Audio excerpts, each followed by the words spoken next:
नमस्कार, मी अनिता ठाकूर. ह्या रहस्यमय दुनियेमध्ये आपणा सर्वांचे मी परत एकदा हार्दिक स्वागत करते. बघा, हे जे रहस्य आहे, हे रहस्य जर आपल्याला लहान वयामध्ये किंवा शाळेमध्ये, कॉलेजमध्ये जर शिकवलं असतं, तर नक्कीच आपल्या सगळ्यांचं आयुष्य खूप चांगलं आणि खूप सुंदर झालं असतं. म्हणजे याचा अर्थ काय, की बघा आपलं हे जे आयुष्य आहे, हे मुळातच कोणत्या गोष्टींवर अवलंबून आहे. एक तर पैसा आहे, दुसरा आहे नातेसंबंध. मग ह्या गोष्टी आणि आपलं आहे स्वप्न. मग ह्या गोष्टी जर लहानपणापासून आपल्याला जर शिकवले, की आपण आपलं स्वप्न कसं पूर्ण करायचं किंवा आपले जे नातेसंबंध आहेत, आई-वडील, भाऊ-बहीण किंवा पती-पत्नी यांना एकत्र कसं ठेवायचं, प्रत्येकाशी कसं वागायचं, काय बोलल्याने काय होतं आणि आपण कोणती फ्रिक्वेन्सी आणायची आहे, कोणती गोष्ट आकर्षित करायची आहे किंवा कोणती गोष्ट बोलू नये, कोणतं वाक्य बोलल्यानंतर आपल्याला हे विश्व परत त्याच गोष्टी आपल्याला पाठवत असतं. ह्या जर गोष्टी आपल्याला जर आधी सुरुवातीला शाळेमध्ये असताना शिकवलं असतं, एक भाग हवा होता, एखादा एक विषय हवा होता ह्या बाबतीमध्ये. जर नाही जर समजा की 9वी-10वी मध्ये तरी हा विषय हवा होता, नाही 9वी-10वी तर कमीत कमी 11वी-12वी मध्ये तरी विषय हवा होता. माणसाकडे पैसे हवे असतात, रुपये हवे असतात आपल्या उपजीविका पूर्ण करण्यासाठी. मग तुम्ही शिक्षण देताय. हे शिक्षण खातं आपल्याला शिक्षण देत आहे. परंतु आपण आपले रुपये कमवण्यासाठी काय केलं पाहिजे? आपण आपले ध्येय पूर्ण करत करत असताना कोणत्या गोष्टी आकर्षित करायला पाहिजे किंवा कोणत्या गोष्टीवर अवलंबून राहायला पाहिजे किंवा कोणते विचार द्यायला पाहिजे. मग आपल्याला हे रुपये मिळवण्यासाठी आपण काय करायला पाहिजे? ही सगळ्यात महत्त्वाची गोष्ट आहे. त्यांनी हे आपल्याला कधी शिकवलेलंच नाहीये लहानपणापासून, की तुम्हाला ज्या गोष्टी आवडतात त्या गोष्टी तुम्ही करत राहा. आपण फक्त शिकत राहतो, ग्रॅज्युएशन घेतो. ग्रॅज्युएशन घेतल्यानंतर एका क्षेत्रामध्ये पण आपण जातो. ते पण आपल्याला जमत नाही. ते पण आपण जबरदस्तीने करत असतो. मग परत दुसऱ्या क्षेत्रामध्ये जातो. ते पण आपल्याला जमत नाही. हे का होतं? कारण की आपल्याला समजत नसतं आपल्याला काय आवडतं. नातेसंबंधांमध्ये खूप प्रॉब्लेम होतात. खूप म्हणजे खूप प्रॉब्लेम होतात. मग हे का होतं? हे जर रहस्याचं पुस्तक जर आपल्याला आधीच जर शिकवलं असतं किंवा अजूनही कोणत्याच गोष्टीची वेळ जात नाही, हे शिक्षण खात्यामध्ये रहस्याचं पुस्तक जर ठेवलं किंवा प्रत्येक इयत्तेमध्ये थोडं जरी शिकवलं, तरी सुद्धा त्या मुलाचं आयुष्य खूप चांगलं बनणार आहे. आणि हा भारत देश मुळातच ह्या भारत देशाला म्हणजे फार पूर्वी सोन्याचा कालावधी, सुवर्ण काळ असं म्हटलं जात होतं. त्याचं कारण असं आहे की सोन्याचा धूर उडत होता असं म्हटलं जात होतं. धूर उडत होता म्हणजे काय खरोखर धूर उडत होता अशातला काही भाग नाहीये, की भारताकडे अमाप संपत्ती होती आणि अजूनही अमाप संपत्ती आहे. मग ही जी संपत्ती आहे, ही संपत्ती काही विशिष्ट लोकांकडेच गेलेली आहे आणि तळागाळातले गरीब लोक जे आहेत ते अजून गरीब होत चाललेले आहेत. चालेल, ठीक आहे. बघूया. काल आपण 3 पायऱ्या बघितलेल्या होत्या. पहिली पायरी म्हणजे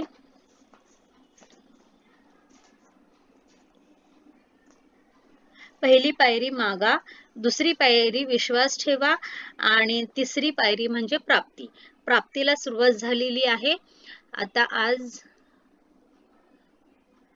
कोण वाचतंय? ऋतुराजचे पप्पा वाचतायत. हा, ऋतुराजचे पप्पा नाव सांगा तुमचं जरा. माझं नाव निलेश गोपीनाथ घोडके. ओके.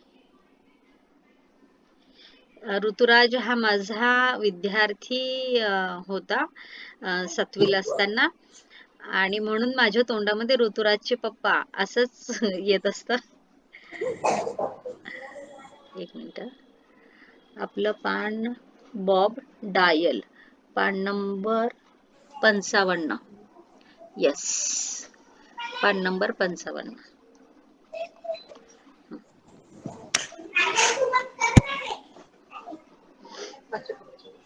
एक मिनिट वाचा. वाचू का? येस, वाचा.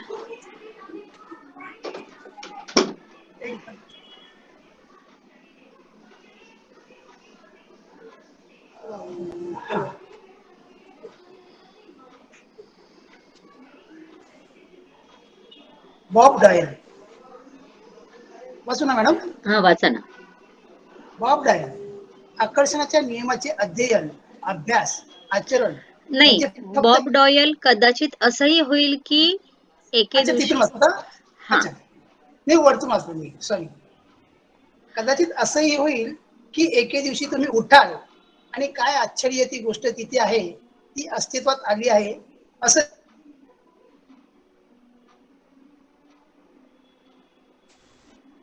दिसेल, किंवा अचानक तुम्हाला एखादं काम करण्याची प्रेरणा होईल.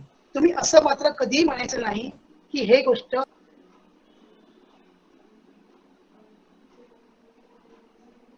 आवाज येत नाहीये. जर असं काही घडत असेल तर त्याचा अर्थ तुम्ही योग्य मार्गावर नाही. आवाज येत नाहीये तुमचा, ऋतुराजचे पप्पा.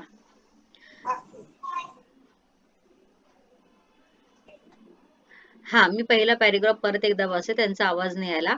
कदाचित असंही होईल की एके दिवशी तुम्ही येते उठाल आवाज आणि मॅडम? काय काय आश्चर्य. आवाज नाही आला तुमचा. ती आता येते गोष्ट. मॅडम? हा, आता आला. हे कधी कधी तुम्ही स्वतः काही कृती करणं. हा, एक काम. मिनिट. वरचा आवाज नाही आला मला. थांबा, मी वाचते. अच्छा, परत वाचू का? हा, जरा वाचा ना परत. कदाचित असंही होईल की एके दिवशी तुम्ही उठाल आणि काय आश्चर्य ती गोष्ट तिथे आहे, ती अस्तित्वात आली आहे असं दिसेल, किंवा अचानक तुम्हाला एखादं काम करण्याची प्रेरणा होईल. तुम्ही असं मात्र कधीही म्हणायचं नाही की ही गोष्ट याच अमुक पद्धतीने अस्तित्वात आली आहे, आली पाहिजे, किंवा ही गोष्ट या पद्धतीने मी करू शकतो पण मला ही पद्धत आवडत नाही. जर असं काही घडत असेल तर त्याचा अर्थ तुम्ही या योग्य मार्गावर नाही. हा, हा.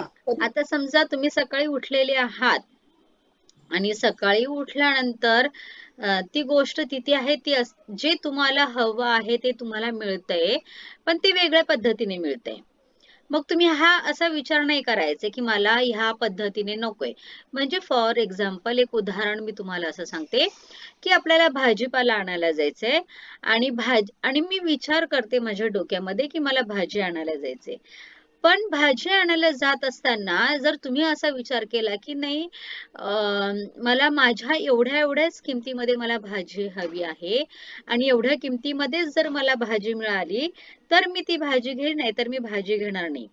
किंवा ती भाजी मला अमुक एका व्यक्तीकडेच ती भाजी मला मिळाली पाहिजे. म्हणजे जसं आपण बऱ्याच वेळेस असं होतं की खाली उतरल्यानंतर आपली नेहमीची जी भाजीवाली असते तिच्याकडे आपण भाजी घ्यायला जातो.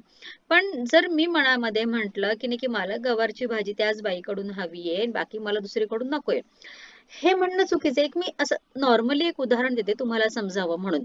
पण तुम्हाला ती गवारची भाजी त्या बाईकडे नाही मिळते, ती दुसऱ्या बाईकडे मिळते. मग तुम्ही जाल की नाही ते घ्यायला? नक्कीच जाणार तुम्ही घ्यायला. पण जर तुम्ही म्हणताय की नाही मला ह्याच बाईकडून मला हवी आहे, तर ते तसं शक्य नाहीये. म्हणजे याचा अर्थ काय की माझं एखादं स्वप्न पूर्ण होत आहे आणि ते स्वप्न पूर्ण करण्यासाठी जर मी अट्टहास धरला की नाही की मला माझ्या नवऱ्याकडूनच मला माझं ते स्वप्न पूर्ण झालं पाहिजे, किंवा मला माझ्या मैत्रिणीकडूनच स्वप्न पूर्ण झालं पाहिजे, किंवा मला माझ्या मुलाकडूनच ते स्वप्न पूर्ण झालं पाहिजे, जर हा अट्टहास धरला तर तो चुकीचा आहे. जसं आपण जादूच्या दुनियेमध्ये हे मनी मॅग्नेट म्हणजे जादूचा चेक आपण आहे एक घटक, त्याच्यामध्ये आपण एखादा ₹1,00,000 काहीतरी टाकलेले आहेत आणि ते ₹1,00,000 जर तुम्ही म्हणाल की नाही की मला स्पेसिफिक ह्या पद्धतीने मला ₹1,00,000 हवे, तर तसं शक्य नाहीये. तुम्हाला फक्त ते ₹1,00,000 मिळणं महत्वाचं आहे. मग ते ₹1,00,000 कुठून नाही मिळाले तरी काय हरकत आहे. हा, वाचा. कधी कधी तुम्ही स्वतः काही कृती करणं, कंसात कर्म, हेही जरुरीचं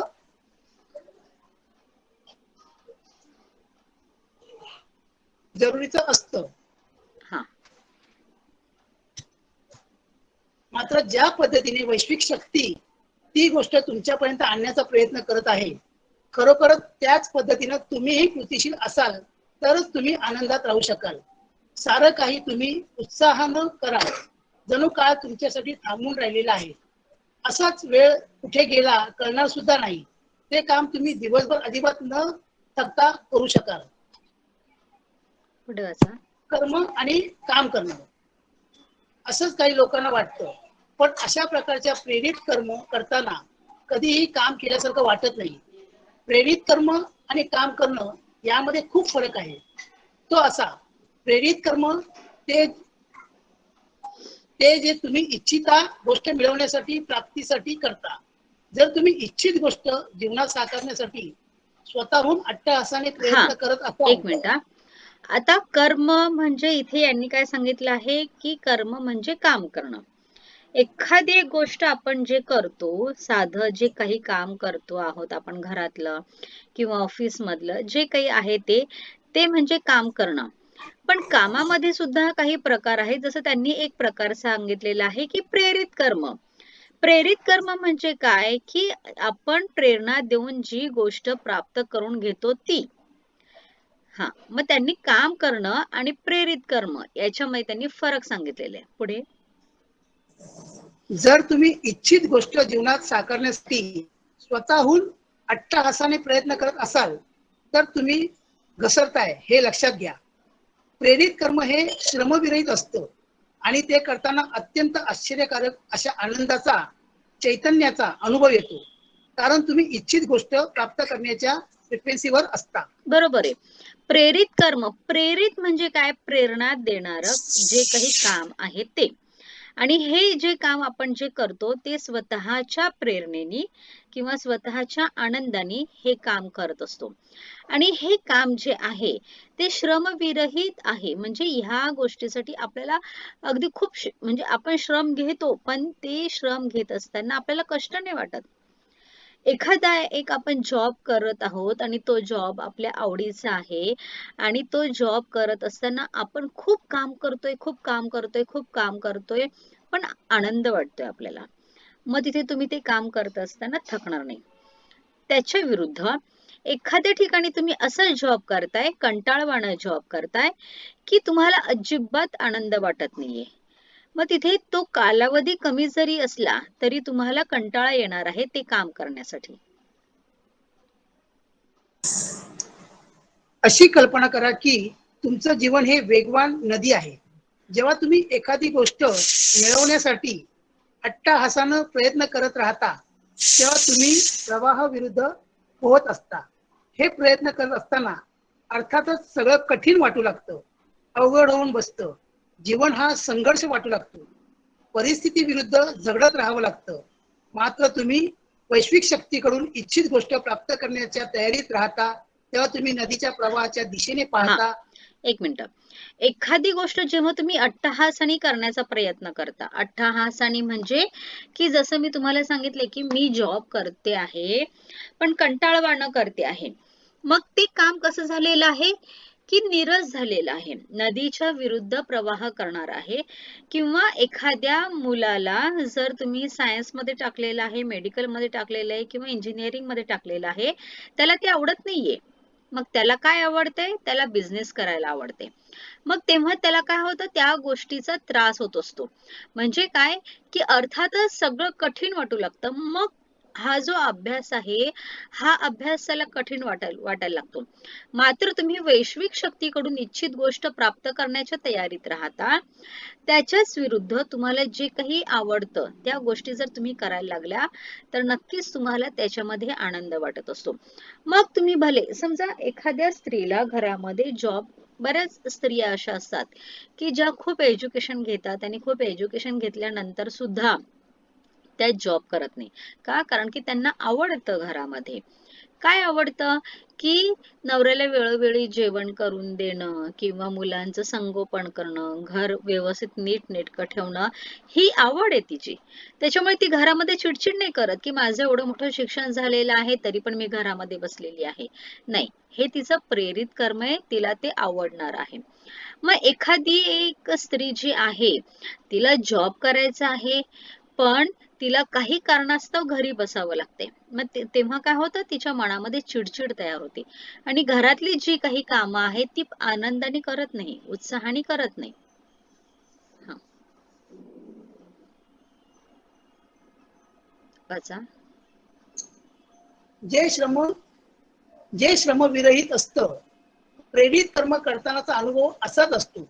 वैश्विक शक्तीच्या प्रवाहासोबत त्या दिशेनं कर्म हे नेहमीच उत्साहवर्धक आणि सहज असतं. खूप वेळा असंही घडेल की एखादी इच्छित गोष्ट मिळेपर्यंत तुम्हाला कळणार देखील नाही की यासाठी आपण काही कर्म केलं होतं. कारण हवी ती गोष्ट मिळालेलीच आहे असा अभिनय करणं खूप सुखद असतं.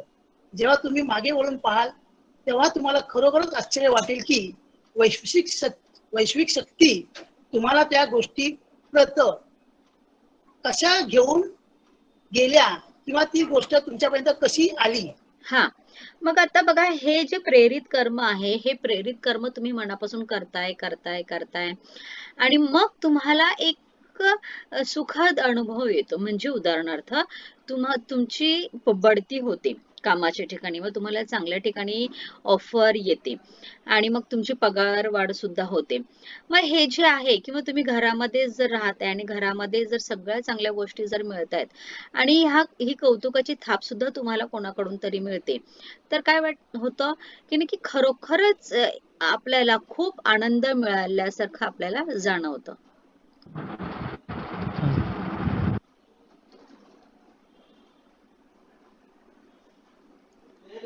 हा. डॉक्टर जो विटाल. ब्रह्मांड गतिप्रिय आहे. उशीर करू नका, पुनर्विचार करू नका, शंकाही घेऊ नका. जेव्हा जेव्हा संधी उपलब्ध असेल तुम्हाला अवेगी अंतप्रेरणा होईल, अंतस्फूर्ती मिळेल, तेव्हा कर्म करा. हेच तुमचं काम आहे.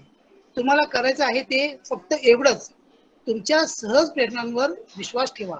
कारण या प्रेरणा वैश्विक शक्तीकडून येतात. प्राप्तीच्या फ्रिक्वेन्सीवर ब्रह्मांड तुमच्याशी संपर्क साधत असते. हा, मला आणि त्यांनी काय सांगितलंय की ब्रह्मांड गतिप्रिय आहे. बघा, हे जे जग आहे, हे जे विश्व आहे, किंवा हे घड्याळ आहे, हे घड्याळ थांबतं का आपल्यासाठी? नाही थांबत. ते घड्याळ जे आहे ते सतत सतत सतत सतत चालू राहत असतं. ते कोणासाठी चालू बंद होत नाही. त्याचप्रमाणे हे जे ब्रह्मांड आहे, हे ब्रह्मांड सुद्धा गतिप्रिय आहे. त्याच्यामुळे आता आपण उशीर करायचा नाहीये. मनामध्ये कोणत्याही प्रकारची शंका निर्माण करायची नाहीये. मग आपण काय करायचे? अंतरप्रेरणेने, आपल्या स्वतःच्या स्फूर्तीने आपण काम करायला घ्यायचे. कोणतं काम करायला घ्यायचे? जे काम आपल्याला आवडतं, जे काम केल्याने आपल्याला खूप उत्साह निर्माण होतो, असे काम करायला घ्या, असे काम शोधायला घ्या. बघा, काय काय करायला आवडतं. म्हणजे तुम्हाला गजरा लावायला आवडतो, चांगला शर्ट घालायला आवडतो. एखादा एक शर्ट आपण बऱ्याच वेळेस असा विचार करतो की हा जो जांभळ्या रंगाचा शर्ट आहे, हा मला चांगला नाही दिसत, बाकीच्या एखाद्या एक व्यक्तीवर किंवा दुसऱ्यांच्या अंगावर आपल्याला हा चांगला वाटतो. तर त्यांनी हे सांगितले की तुम्हाला जर तो शर्ट आवडतोय किंवा तुम्हाला तो रंग आवडतोय तर घाला. ज्या ज्या गोष्टी तुम्हाला आवडतात, ज्या ज्या गोष्टी कराव्याशा वाटतात, त्या त्या गोष्टी करत राहा. आतापर्यंतचा जो काळ गेलेला आहे तो जाऊ द्या. मागच्या काळाचा विचार करायचा नाही. आपल्याला पुढचं आयुष्य खूप चांगलं बनवायचं आहे. आणि पुढचं आयुष्य कसं चांगलं बनणार आहे, तर तुम्ही ज्याप्रमाणे चांगलं चांगलं काम करणार आहात, तुम्ही तुमच्या कामाचा शोध घेणार आहात. कोणत्या कामाचा? की ज्या गोष्टी मध्ये मला आनंद होतो, अशी गोष्ट. मग ही गोष्ट तुम्हाला एका दिवसात नाही सापडणार आहे. ह्या गोष्टीचा शोध करण्यासाठी तुम्हाला रोजचा दिवस शोधावा लागणार आहे.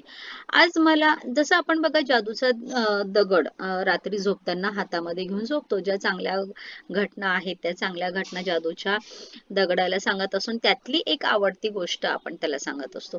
बघा, कदाचित त्या जादूच्या दगडाला सांगता सांगता तुम्हाला समजेल, एखादी एक विशिष्ट प्रकारची चॉकलेट तर तुम्हाला आवडत असेल की नाही, ती सुद्धा तुमची आवड झालेली आहे.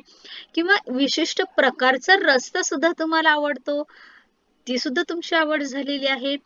किंवा एखाद्या एक प्राण्याला, तुमच्या इथे जो काही प्राणी आहे, त्या प्राण्याला तुम्हाला पाहिलं की तुम्हाला चांगलं वाटत असेल, ती सुद्धा तुमची आवड असेल.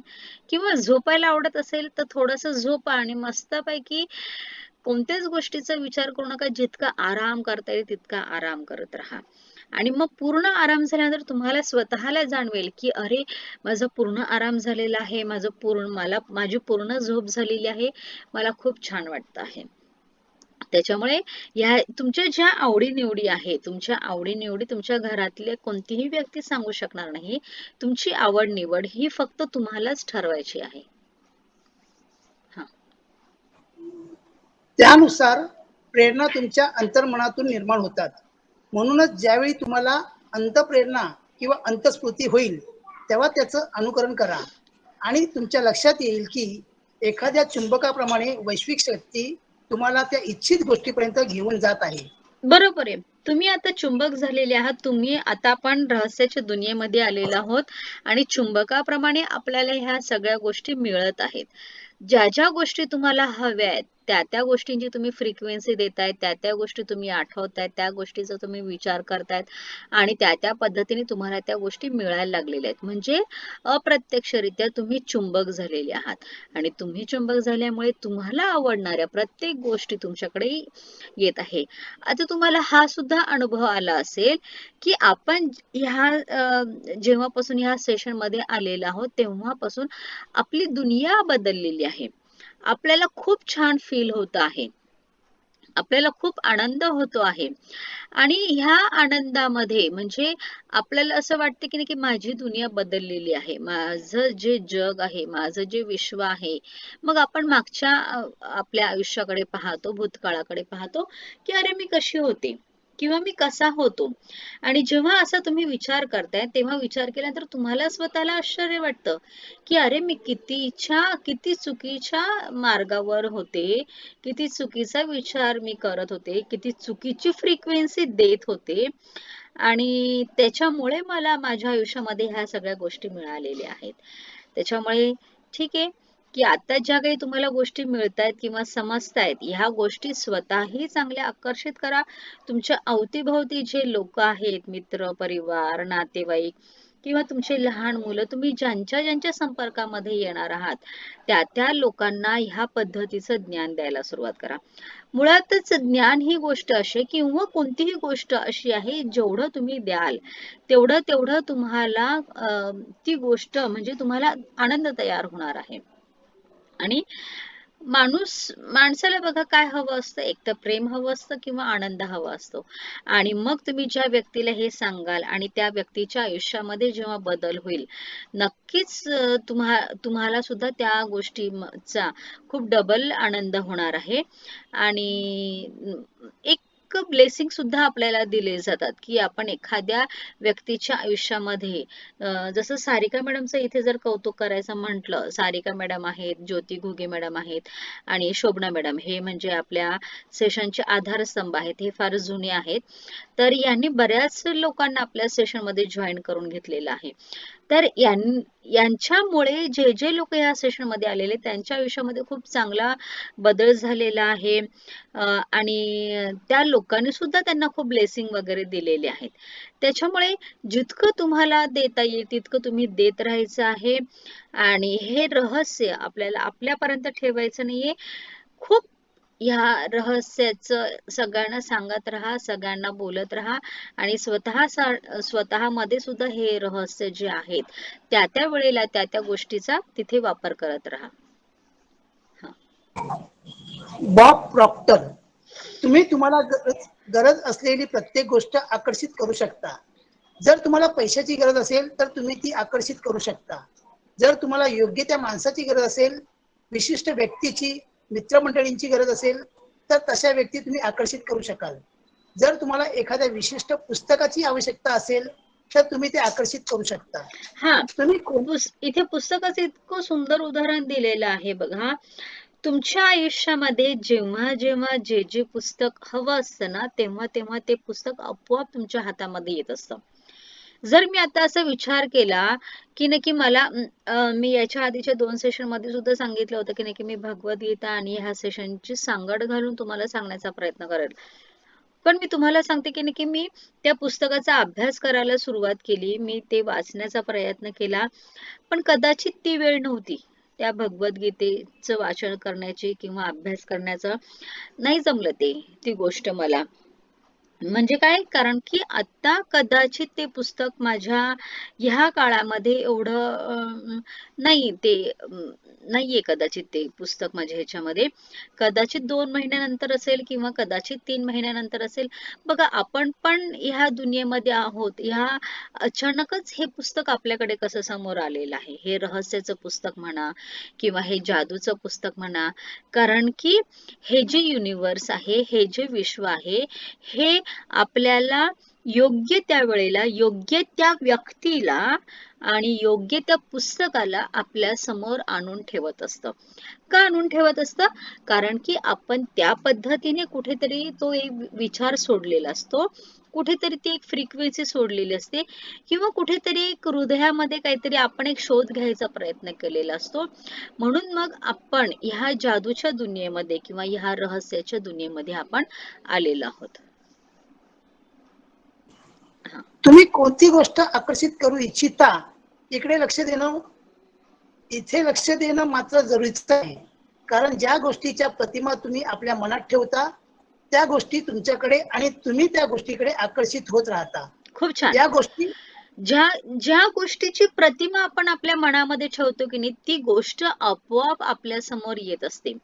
ह्या गोष्टी बघा, बऱ्याच वेळेस असं होतं की नाही, की आपल्याला एखाद्या एक गोष्टीची उकल नाही करता येत, आपल्याला सांगता नाही येत एखादी गोष्ट, पण मनामध्ये कुठेतरी त्याची संकल्पना तयार झालेली असते किंवा मनामध्ये काहीतरी असं असतं.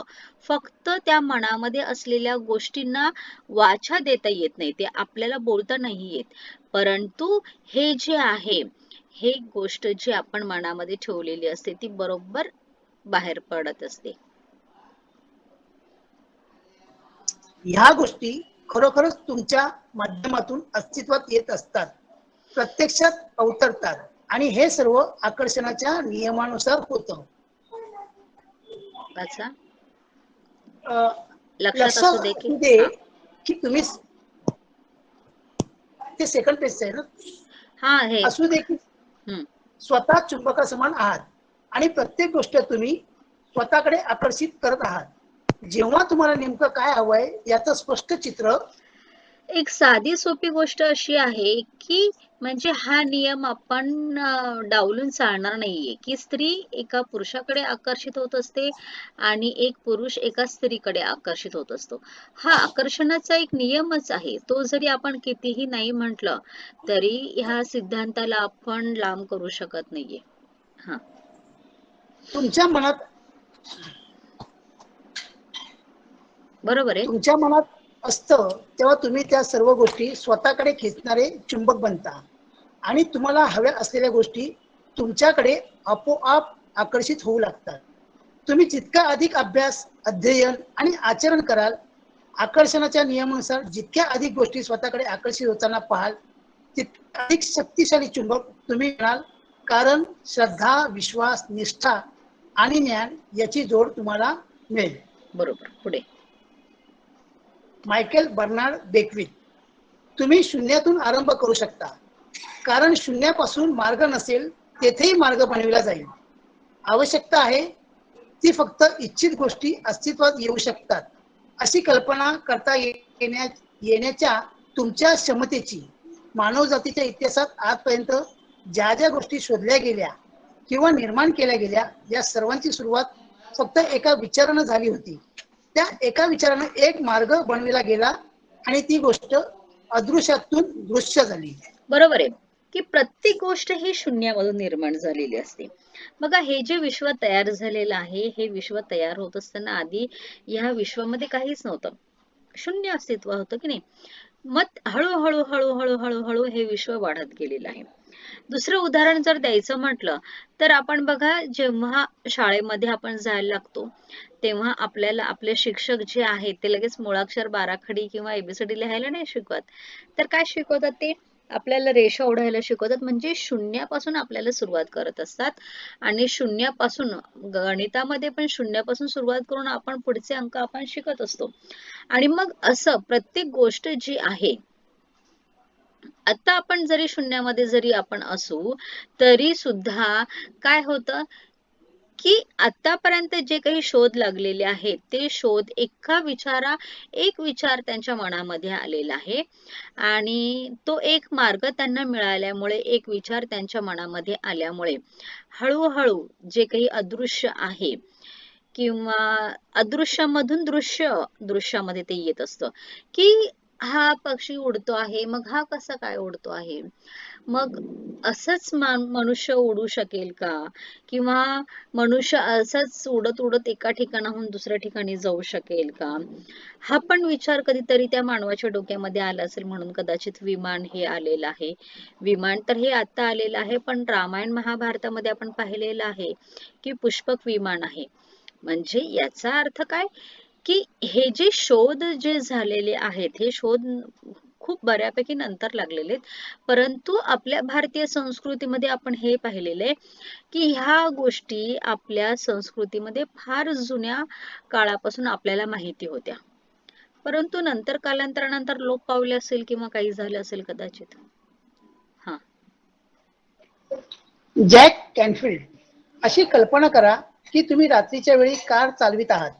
कारच्या हेडलाईट्सच्या प्रकाशात फक्त समोरचं 100-200 फूट अंतरापर्यंतच दिसू शकतं. तुम्ही कॅलिफोर्नियापासून न्यूयॉर्क पर्यंत संपूर्ण अंतर अंधारात कार चालवू शकता, कारण तुम्हाला प्रत्येक वेळी फक्त पुढचं 200 फुटापर्यंत दिसलं तरी पुरे असतं. आयुष्य सुद्धा आपल्यासमोर अशाच प्रकारे प्रकट होत असतं. बरोबर आहे. आपण काय करतो, मग आपण त्याच्यामध्ये मी पण आली, आपण सगळे बघा गाडी आपण चालवतो, गाडी चालवत असताना टू व्हीलर असेल किंवा फोर व्हीलर असेल, काही अंतरापर्यंतच तो प्रकाश सोडला जातो, परंतु खूप लांबपर्यंत तो प्रकाश नाही ना ती गाडी सोडत.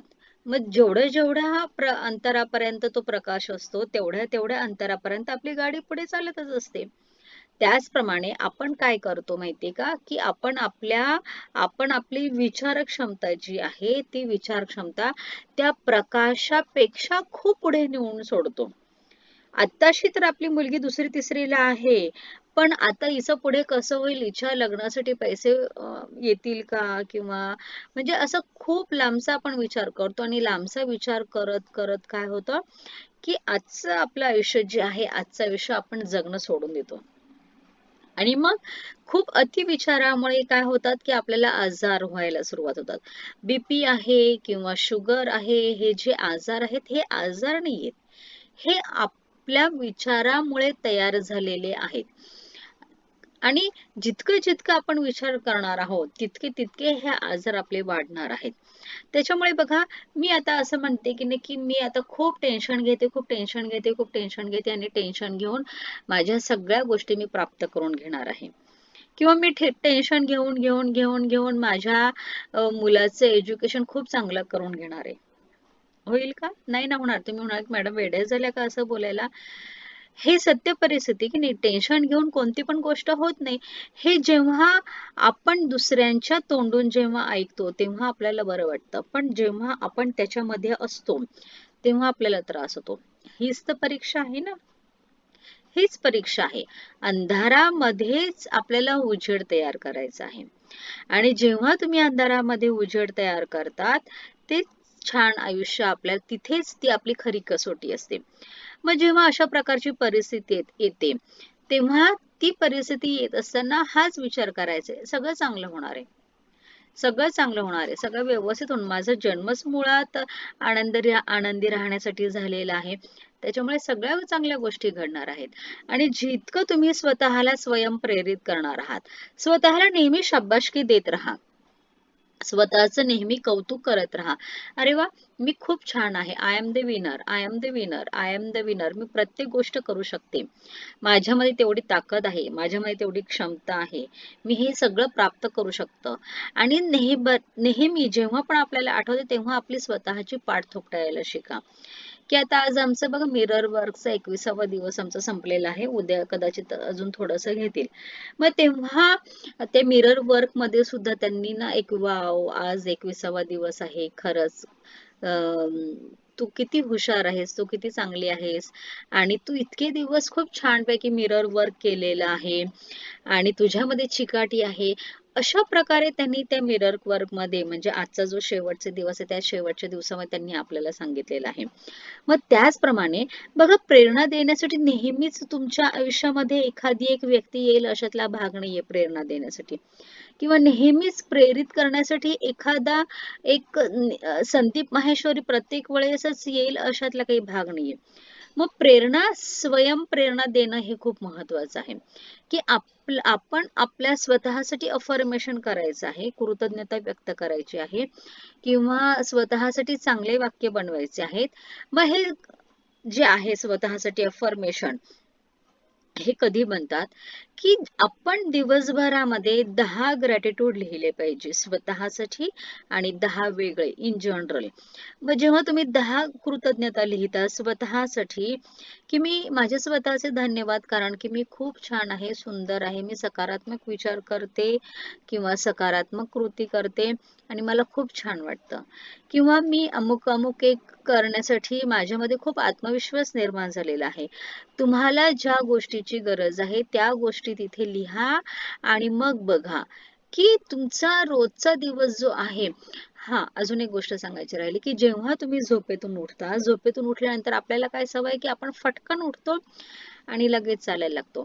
तर 2 मिनिट उठल्यानंतर पलंगावरच थोडंसं लोळा आणि आणि तिथेच त्या बेडचे, त्या उशीचे किंवा ह्या सूर्याचे धन्यवाद व्यक्त करा. स्वतःचे धन्यवाद व्यक्त करा. देवाचे धन्यवाद व्यक्त करता लोळताच. आणि जसं तुम्हाला सांगितलं होतं, की आपले जे 2 नाकपुडी आहेत, 2 नाकपुडीपैकी एक नाकपुडी बोट ठेवा आणि श्वास घ्या. बघा काय होतं. आणि इकडे श्वास घ्या. 2 भागापैकी एका भागामध्ये व्यवस्थित श्वास आपल्याला घेता येतो आणि एका नाकपुडीने कमी श्वास घेता येतो. मग जेव्हा ज्या नाकपुडीने आपल्याला पूर्ण श्वास घेता येतो की नाही, तो भाग आपला ऍक्टिव्ह झालेला असतो. आणि मग पूर्ण शरीराला असं पूर्णपैकी हात लावून पूर्ण शरीर ऍक्टिव्ह करा आपलं. आणि मग उजव्या बाजूने आपलं शरीर ऍक्टिव्ह असेल तर उजवा पाय खाली ठेवायचे आणि धरती मातेचे धन्यवाद व्यक्त करायचे. म्हणजे याचा अर्थ काय, की सकाळी उठल्यापासून आपण आपल्या मनामध्ये कृतज्ञता व्यक्त करतो आणि रात्री झोपताना जादूचा दगड हातामध्ये घेऊन ग्रॅटिट्यूड आपण खूप चांगल्या सकारात्मक गोष्टी जादूच्या दगडाला सांगतो आणि शिवाय आपण कृतज्ञता सुद्धा लिहितो. जादूच्या दुनियेमध्ये आपण जरी नसलो तरी सुद्धा रोज सगळ्यांनी तो तो भाग समोर घ्यायचा आहे आणि त्याप्रमाणे जादूच्या त्या त्या दिवसाप्रमाणे ग्रॅटिट्यूड लिहायचं आहे आणि त्या त्या दिवसाप्रमाणे अफर्मेशन करायचं आहे. म्हणजे काय, की आजचा दिवस जर नातेसंबंधांसाठी आहे तर नातेसंबंधांचा विचार करायचा आहे. आपण रहस्याच्या दुनियेमध्ये जरी असलो तर नुसतं रहस्य ऐकायचं नाहीये, तर आपल्याला रहस्याबरोबर आपल्याला जादू सुद्धा करायची आहे. तर तुमचं हे साइड बाय साइड तुमचं जादूचं काम चालू राहिलं पाहिजे. हा. आयुष्य सुद्धा आपल्या समोर अशाच प्रकारे प्रकट होत असतं. आपण जर एवढा विश्वास ठेवू शकला की आपल्या समोरील पुढील 200 फूट प्रकट होतील, त्यानंतर पुन्हा पुढचे 200 फूट, तर अशा प्रकारे तुमचं जीवन प्रकट होत जाईल आणि शेवटी तुम्ही योग्य दिशेने वाटचाल करून सहज इच्छित गोष्टीपर्यंत पोहोचाल, कारण ती गोष्ट तुम्हाला खरोखरच हवी आहे.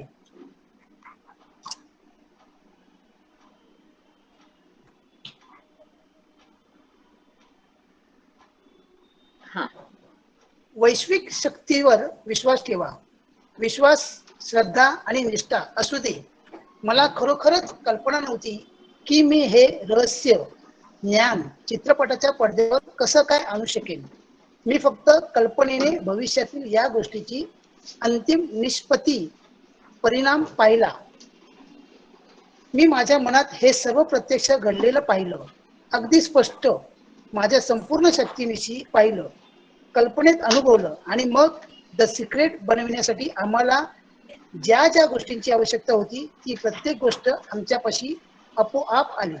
बघा, सदैव रहस्य हा, एक मिनिट. हे जे सिक्रेट आहे, हे जे रहस्य आहे, ह्या रहस्याचा अनुभव रॉन्डा बर्न यांनी घेतलेला आहे आणि रॉन्डा बर्न यांनी घेतल्यामुळे त्यांनी तो पिक्चर काढण्याचा त्यांनी सुरुवात केलेली आहे. त्या पद्धतीने त्यांनी वाटचाल चालू केलेली आहे आणि त्याच्यामुळे त्या खूप छानपैकी यशस्वी सुद्धा झालेली आहे. आता बघा, ही वैश्विक शक्ती आहे किंवा हे विश्व आहे किंवा हा देव आहे, परमेश्वर आहे. तर ह्या शक्तीवर आपण विश्वास ठेवायला पाहिजे. जिथे विश्वास आहे तिथे श्रद्धा आहे, जिथे श्रद्धा आहे तिथे निष्ठा आहे.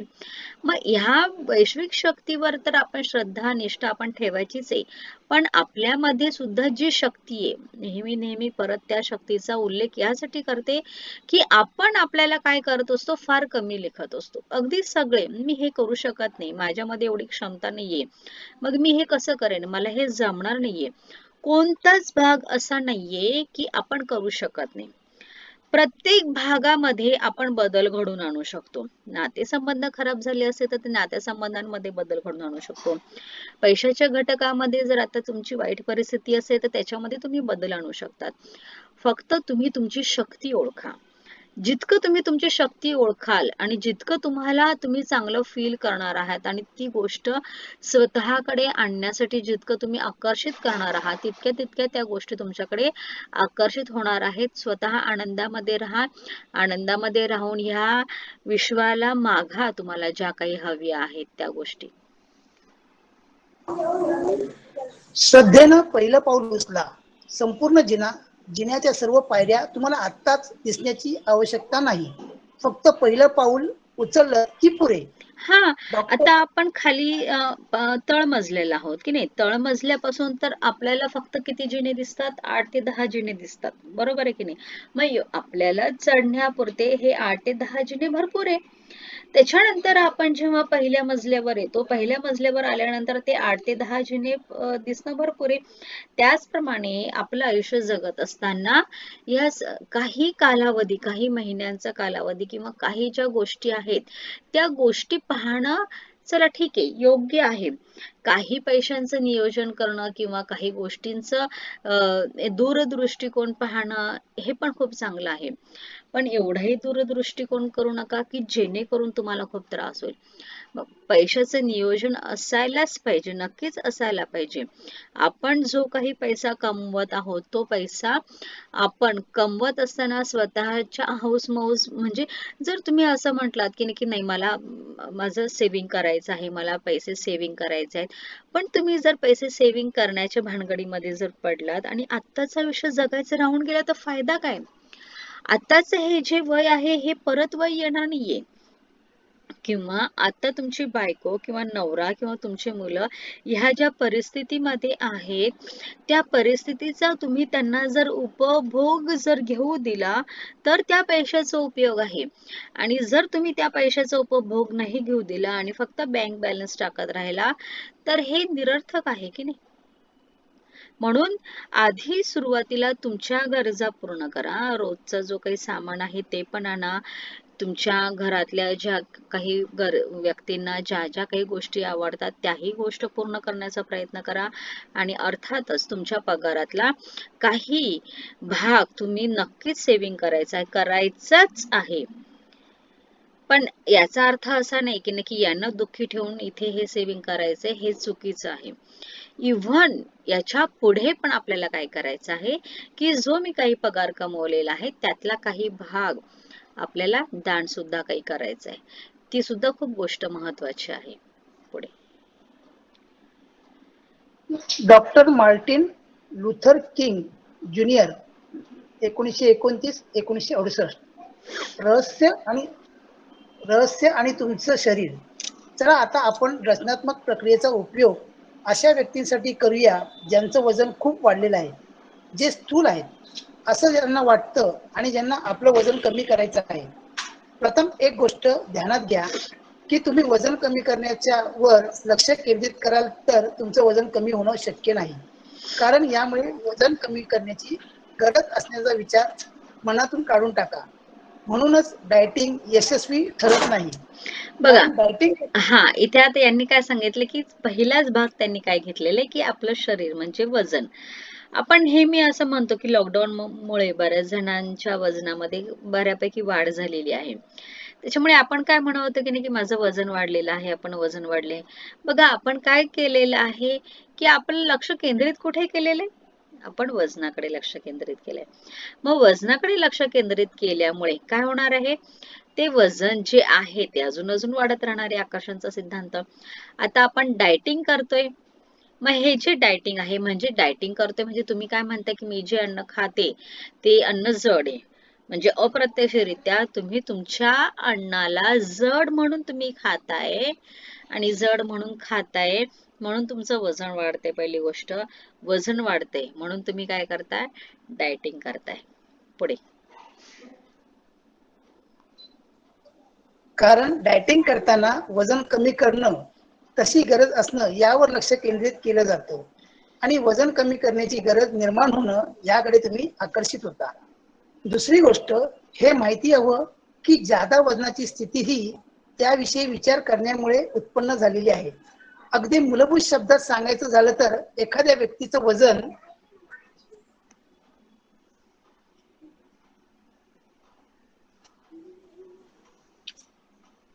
हम्म. जादा असेलच तर ते स्थूलच विचार मनात आणल्यामुळे झालेलं आहे. मग भले त्या व्यक्तीला या गोष्टीची जाणीव असो व नसो, कृश विचार मनात आणून कोणी जाड लठ्ठ होऊच शकत नाही. तर हे आकर्षणाच्या नियमाच्या संपूर्णता विरुद्ध आहे. हम्म. लोकांना लोकांना असं सांगितलं जातं की तुमच्या थायरॉइडच्या ग्रंथीचं कार्य मंदावलं आहे, चयापचय क्रिया मंदावली आहे किंवा त्यांचा लठ्ठपणा हा अनुवंशिक आहे. परंतु या सर्व गोष्टी स्थूलत्व विचार मनात आणण्याचे बहाणे आहेत. अशी कोणतीही परिस्थिती किंवा कारण जर तुम्ही स्वतः लागू करत असाल किंवा त्यावर विश्वास ठेवत असाल तर तो तुमचा अनुभव बनून राहतो आणि मग तुम्ही जादा वजन या स्थितीला स्वतःकडे आकर्षित करता. बघा समाजामध्ये आतापर्यंत बऱ्याचशा गोष्टी अशा पसरलेल्या आहेत अफवा. त्याच्यामध्ये आपण सुद्धा आहोत की हा माझ्या आई वडिलांना थायरॉइड होता म्हणून मला थायरॉइड झालेला आहे. माझ्या आई वडिलांपैकी कोणीतरी लठ्ठ होतं म्हणून मी लठ्ठ झालेली आहे. म्हणजे ह्या ज्या काही विशिष्ट गोष्टी आहेत समाजाने आपल्याला पहिल्यापासून थोपवत गेलेले आहेत आपल्या डोक्यावर विचार की अमुक केलं तर अमुकच होणार आहे. म्हणजे हे लोकांनी सतत सतत सतत सतत आपल्यावर बिंबवलेला आहे. तो विचार जो आहे तो सतत सतत बिंबवलेला आहे. मग जेव्हा एखादी गोष्ट सतत सतत आपल्याला सांगितली जाते, बोलली जाते, तर काय होतं? त्याच गोष्टी घडत असतात. दोन्हीही मुली झाल्यानंतर माझं वजन वाढलं. मला माहित आहे की सर्व तशा प्रकारची विधानं सतत कानावर पडून आणि वाचनात आल्यामुळे झालं. एक मूल झाल्यानंतर वजन वाढतं आणि ते कमी करणं कठीण असतं. दुसऱ्या मुलानंतर तर वाढलेलं वजन कमी करणं फारच कठीण जातं. हे स्थूलत्व विचार मी मनात रुजवले आणि मग ते माझा अनुभव बनून गेले. मी खरोखरच फुगत गेले. मी लठ्ठ होत चालले आहे. हे माझ्या लक्षात आल्यानंतर माझ्या विचारांवरील विश्वासाला आणखीन बळकटी आली आणि मी आणखीन स्थूलत्व आकर्षित केलं. आणखीन फुगले. माझी चण लहान आहे. मी 143 पाऊंड वजनाची बोजड बनून गेले. हे सर्व झालं माझ्या लठ्ठपणाविषयीच्या विचारांमुळं.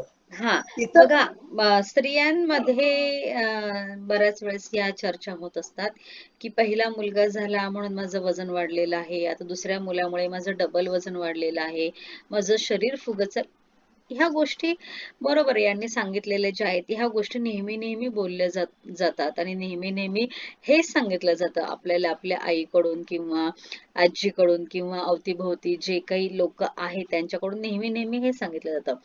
आणि नेहमी नेहमी काय होतं की त्या गोष्टी ऐकून ऐकून आपल्या डोक्यावर त्या गोष्टी बिंबवल्या जातात की ह्या गोष्टीमुळे जाड होतो, ह्या गोष्टीमुळे जाड होतो. मग ह्या त्या गोष्टीला जडत्व तयार केलं जातं आणि त्याच्यामुळे काय होतं की आपला एक विश्वास तयार होतो की मी ह्या गोष्टीमुळे माझं जे शरीर आहे किंवा जाडेपणा जो आहे तो खूप खूप वाढत चाललेला आहे. इतर अनेक म्हणाल का लोकांसारखंच ज्वालाराणी? मलाही वाटायचं की माझं वजन माझ्या खाण्यामुळं वाढलं आहे. या चुकीच्या धारणेमुळं तुमचा कोणताही फायदा होऊच शकत नाही. आता माझ्या मनात तरी ही सर्व बकवास आहे, केवळ बकवास. अन्नामुळं वजन वाढ होत नाही, तर अन्नामुळं वजन वाढ होते. या तुमच्या विचारामुळं त्या अन्नाना वजन वाढतं जातं. लक्षात घ्या की सर्व गोष्टींचे मूलभूत कारण विचार हेच आहे आणि बाकी सर्व आहेत ते त्या विचारांचे परिणाम. योग्य विचार मनात आणा, परिणामता आपोआपच वजन योग्य तेच होऊन जाईल. बघा, डाएट किती वर्ष करणार आहात तुम्ही? वर्षानुवर्ष करणार आहात का डाएट? मग ते डाएट करण्यापेक्षा तुम्ही जर तुमच्या अन्नाला जे जडत्व दिलेलं आहे, जे तुम्ही जडत्वामुळे ते जड म्हणून तुम्ही ते खात आहात आणि त्याच्यामुळे तुमचं शरीर वाढत आहे. मग त्यांनी ते सांगितले की हे सगळं बकवास आहे.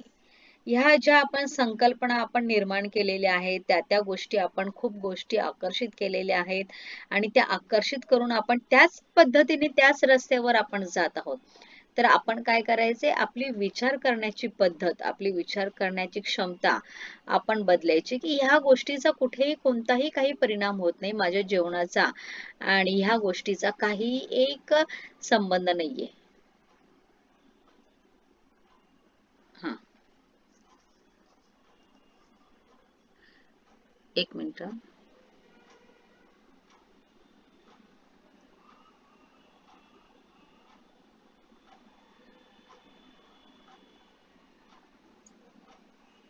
तुमच्या इच्छांना थांबा सीमित एक करणाऱ्या मिनिट. हा, एक मिनिट. पान 60.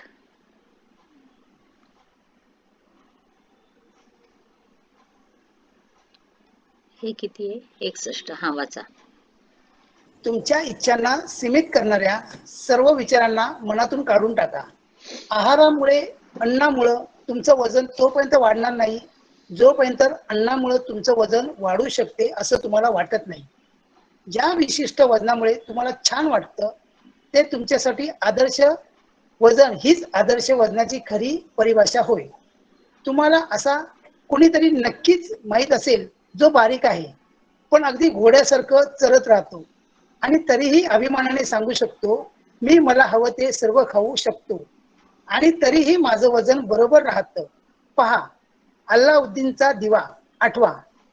अद्भुत वैश्विक शक्ती हे ऐकतात आणि म्हणतात, तुमची इच्छा हीच माझ्यासाठी आज्ञा आहे आणि बघा, तसंच घडतं. हा, बऱ्याच वेळेस आपण असं पाहिलेलं आहे आणि माझ्याही पाहण्यामध्ये असे बरेचसे लोक आलेले आहेत की नक्की खरोखर ते बारीक आहेत, पण त्यांचं खाणं खूप व्यवस्थित असतं, म्हणजे दिवसभर खात असतात ते.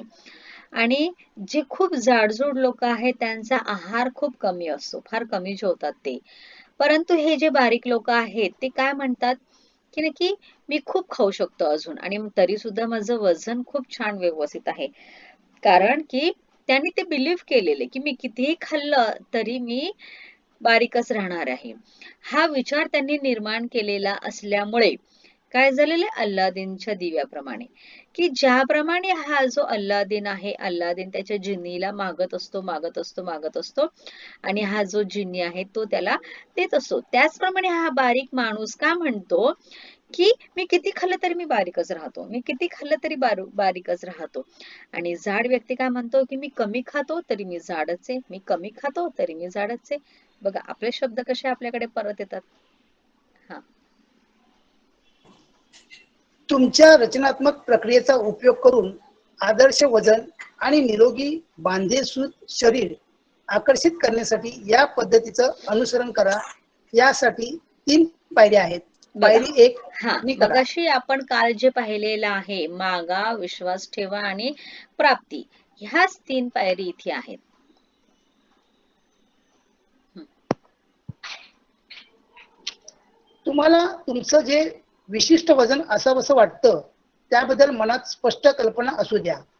ते आदर्श वजन आल्यानंतर तुम्ही कसे दिसाल याची स्पष्ट प्रतिमा तुमच्या मनचक्षुनी पहा. त्या विशिष्ट वजनाचे तुमचे फोटोग्राफ्स मिळवा. ते फोटोग्राफ्स तुमच्याकडे असतील तर त्याकडे पाहून पुन्हा पुन्हा पहा. जर तुमचे फोटोग्राफ्स मिळत नसतील तर त्या आदर्श वजनाचे बांधेसूद शरीर जे तुम्हाला हवंसं वाटतं तशी चित्र मिळवा आणि ती नेहमी पाहत राहा. हा, पायरी 2. बरोबर. एक मिनिट हा. तर आता तुम्ही खूप जाड झालेले आहात आणि तुम्हाला 10 किलो वजन कमी करायचे किंवा 15 किलो वजन, जेवढं काही वजन कमी करायचं आहे आणि तुम्हाला जसे तुम्ही हवे आहात त्या पद्धतीचा तुम्ही तुमचा पहिला जो फोटो आहे तो फोटो भिंतीवर चिटकवायचा आहे आणि ते जे बांधेसूदपणा जो आहे तो सतत सतत आठवायचा आहे आणि सतत ती फ्रिक्वेन्सी द्यायचं आहे आणि स्वतःला त्या विचारामध्ये ठेवायचं आहे. स्वतःला परत सतत सतत सतत आठवायचं आहे. जितकी चांगली फ्रिक्वेन्सी देणार आहात आणि स्वतःला जेव्हा तुम्ही आरशामध्ये पाहाल तेव्हा त्याच चित्रामध्ये पाहायचं आहे. रस्त्याने चालत असताना सुद्धा तुम्हाला ज्या पद्धतीची शरीरयष्टी आहे अशाच लोकांकडे जास्त लक्ष केंद्रित करा. एखादी जाडजूड जरी व्यक्ती आली तरी तिची प्रतिमा खूप मोठ्या प्रमाणामध्ये तुमच्या मेंदूवर बिंबवू देऊ नका. त्या व्यक्तीकडे पाहून लगेच तुम्हाला एखाद्या दुसऱ्या व्यक्तीकडे पहा की जी बारीक आहे.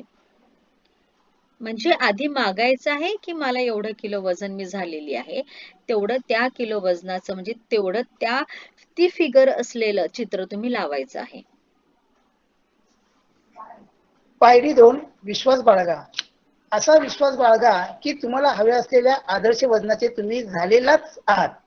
तुम्हाला जे हवंय ते तुम्हाला नक्कीच मिळणार आहे. तुम्ही अशी सतत कल्पना करत राहिलं पाहिजे. एक मिनिट.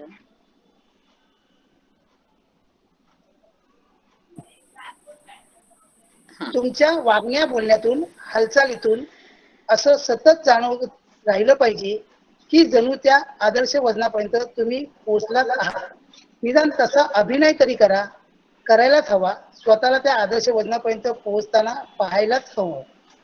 तुम्हाला जे तुमचं वजन व्हावं असं वाटतं ते लिहून वजन काट्यावर चिकटून टाका किंवा काही दिवस वजन करणंच टाळा. वजन काट्यावर चढूच नका. कारण जे तुम्हाला हवं आहे, जे प्राप्त करू इच्छिता ते तुम्ही तुमच्या शब्दात, विचारात, कृतीत आणू इच्छिता. त्याविरुद्ध असं काहीही पाहू नका, ऐकू नका, करू नका. तुमच्या सध्याच्या वजनाप्रमाणे कपडे खरेदी करू नका. विश्वास बाळगा की इच्छित वजनाचे तुम्ही होणारच आहात आणि त्या साईजचे कपडे विकत घ्या. आदर्श वजन आकर्षित करणं म्हणजे वैश्विक शक्तीकडे कॅटलॉग पाहून ऑर्डर देण्यासारखं असतं. कॅटलॉग पहा, तुमच्यासाठी आदर्श वजन हवं ते वजन निवडा, तुमची ऑर्डर सांगा आणि नंतर त्या ऑर्डर प्रमाणेच तुमच्यासाठी काम केलं जाईल. वाचा. तुम्हाला आदर्श वाटेल असं वजन आणि बांधेसूद शरीर असलेल्या व्यक्तीचा शोध घ्या. त्यांचं कौतुक करा, मनापासून प्रशंसा करा. अशी माणसं अगदी प्रयत्नपूर्वक शोधून काढा. जेव्हा तुम्ही अशा आदर्श वजनाच्या बांधेसूद निरोगी व्यक्तीचं कौतुक कराल, अशा प्रकारच्या प्रशंसेची जाणीव तुम्हाला होते, त्यावेळी जणू तुम्ही त्या भावना अनुभवून त्यांना आव्हान करत असता. जादा वजन असलेल्या व्यक्ती समोर आल्या तरी त्यांच्याकडे लक्ष देऊ नका. उलट ताबडतोब तुमचं लक्ष वळून आदर्श वजनाच्या व्यक्तीकडे किंवा तशा चित्राकडे वळवा आणि त्याचा अनुभव घ्या. बघा की आता आपण आपल्याला असं वाटतं की नाही की आता ना मला असं वाटतं की नाही की मी बारीक झाले, आपण लगेच वजन करतो. तर त्यांनी सांगितलं की नाही की वजन काटा करणं सोडून द्या. तुम्ही जर तुमच्या घरामध्ये वजन काटा असेल तर त्या वजन काट्यावर तेवढं वजन तिथे लिहून ठेवा आणि तेवढं वजन लिहून ठेवल्यानंतर जरी तुम्हाला कोणी किती सांगितलं की नाही की तुझं असं वजनाबद्दल जर कोणी काही चर्चा केली तर त्या चर्चेमध्ये सहभाग घेऊ नका किंवा त्या गोष्टी आकर्षित करू नका. तुम्हाला जे बांधा तुम्हाला हवा आहे त्या बांधाच्याच लोकांना सतत तुम्ही बघत राहा आणि जर समजा तुमचा बांधा त्याप्रमाणे नसेल किंवा नव्हता तर त्या बांध्याप्रमाणे एखाद्या स्त्रीचा किंवा पुरुषाचा फोटो तुम्ही तुमच्या भिंतीवर लावा आणि तिथे फक्त तुमचं पासपोर्ट फोटो लावायचा आहे. आणि मग बघा हळूहळू त्यांनी हे पण सांगितले की नाही की तुम्ही कपडे पण घेऊ नका. तुम्ही आता सध्या ज्या वजनाचे आहात ते कपडे घेऊ नका. मग तुम्ही जे आहेत पूर्वीचे जे तुमचे जुने कपडे आहेत की नाही की जे आता तुम्हाला होत नाहीये तर सतत बघत राहा आणि असं फील करत राहा की हा ड्रेस मी घातलेला आहे आणि हा ड्रेस मला आलेला आहे, हा ड्रेस मला आलेला आहे. बऱ्याच वेळेस ही कुर्ती माझ्या बहिणीने केलेली आहे आणि खरोखर त्याच्यामध्ये ती यशस्वी पण झालेली आहे. आणि जो ड्रेस तिला आवडतो त्या ड्रेससाठी ती सतत सतत स्वतःला आकर्षित करायची की हा ड्रेस मी घातलाय, हा ड्रेस मी घातलाय. त्या पद्धतीने जर आपणही जर केलं तर नक्कीच आपलं पण वजन कमी होणार आहे. पायरी 3, मिळवा. तुम्हाला स्वतःबद्दल छान वाटलं पाहिजे. तुमच्या शरीराबद्दलच्या चांगल्या सकारात्मक भावना अनुभव, अशी स्वतःच्या वजनाबद्दलची, स्वतःचं वजन योग्य असण्याची जाणीव ही खूप महत्वाची आहे. कारण स्वतःबद्दलच्या नकारात्मक किंवा नावड दर्शविणाऱ्या भावना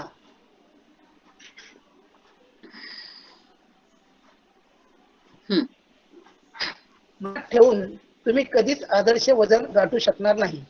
या भावना खरोखरच शक्तिशाली असतात आणि त्या स्वतःबद्दल नावड वाटेल असं स्थूल शरीर आकर्षित करतात. तुम्ही स्वतःला स्थूलत्वाबद्दल दूषण देत असाल तर तुमच्या शरीरात कधीच चांगला बदल होणार नाही. या उलट तुम्ही आणखीन बेढप बनाल. तुमच्या शरीरातील प्रत्येक इंचाची प्रशंसा करा आणि त्याबद्दल परमेश्वराला धन्यवाद द्या. कृतज्ञता व्यक्त करा. तुमच्या बाबतीत सर्व आदर्श व परिपूर्ण गोष्टींचाच विचार करीत राहा.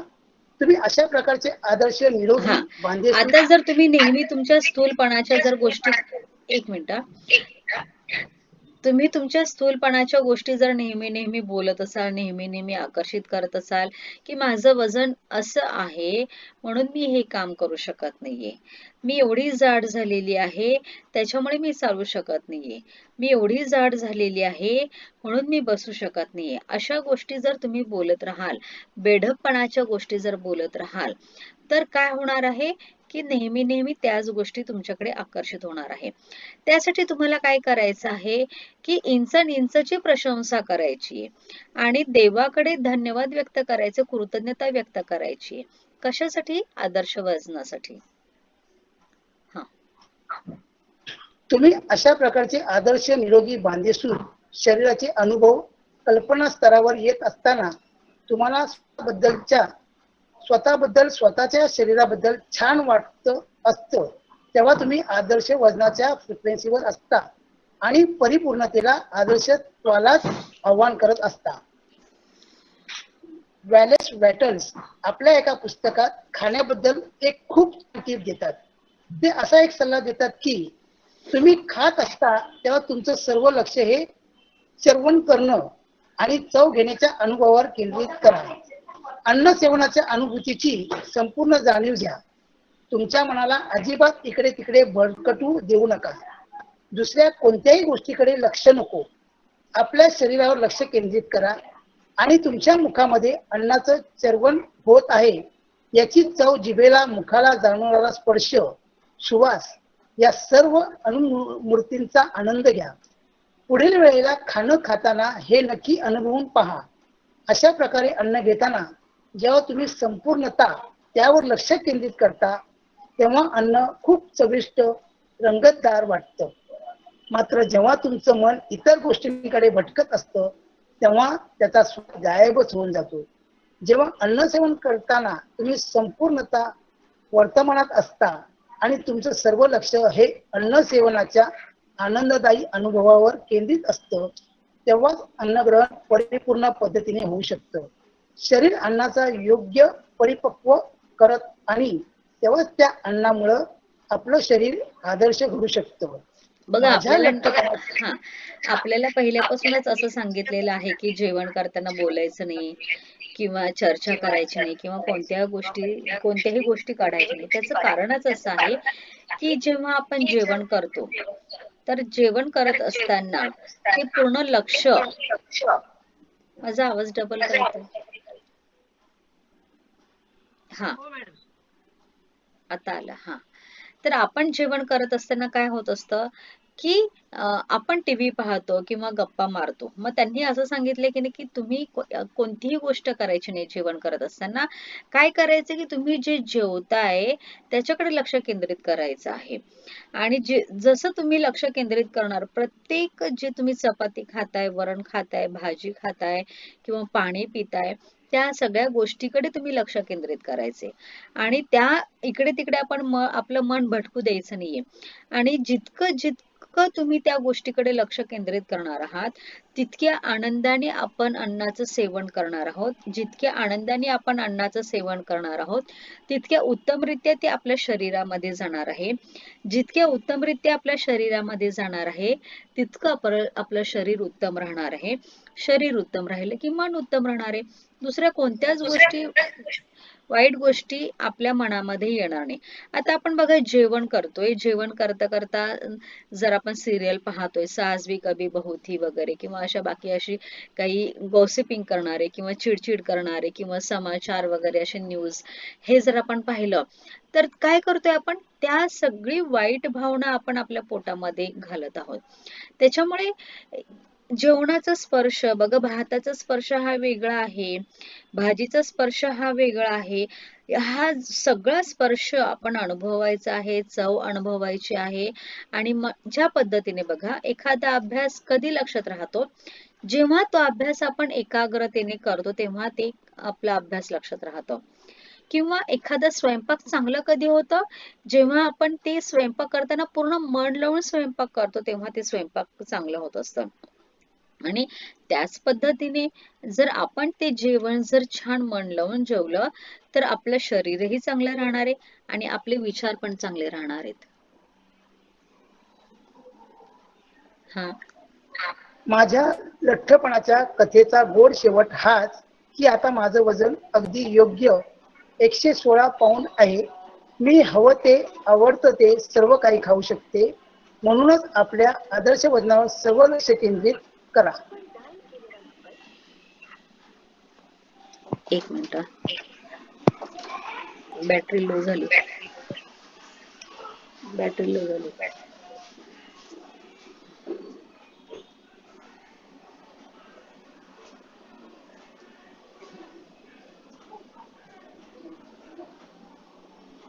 पान नंबर 64.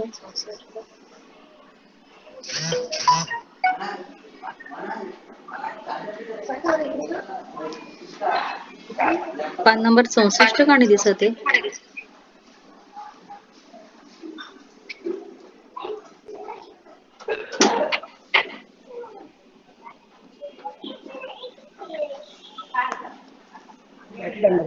कारण पान नंबर 64 नाही दिसत आहे.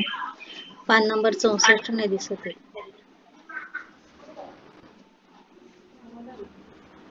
वाचू का मॅडम? आहे तुमच्याकडे पुस्तक? नाही. थांबा, ते 64 पान समोर नाही येते. थांबा एक मिनिट. यासाठी किती वेळ लागतो? डॉक्टर जो विटाल. एक मिनिट. 64 पान पुढे नाही दिसत आहे ते.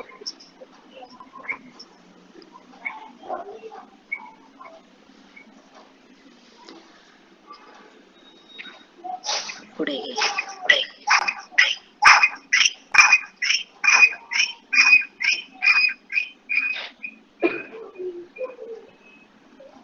टाकलाय तू? नाही टाकलाय. मॅडम 63 पर्यंत टाकलंय तुम्ही आज. 63 पर्यंतच टाकलंय का? हो. थांबा एक मिनिट. पुस्तक कोणाकडे आहे का? आहे माझ्याकडे. जरा करा ना सुरुवात, मी टाकते तोपर्यंत. ओके मॅडम धन्यवाद धन्यवाद धन्यवाद. धन्यवाद धन्यवाद.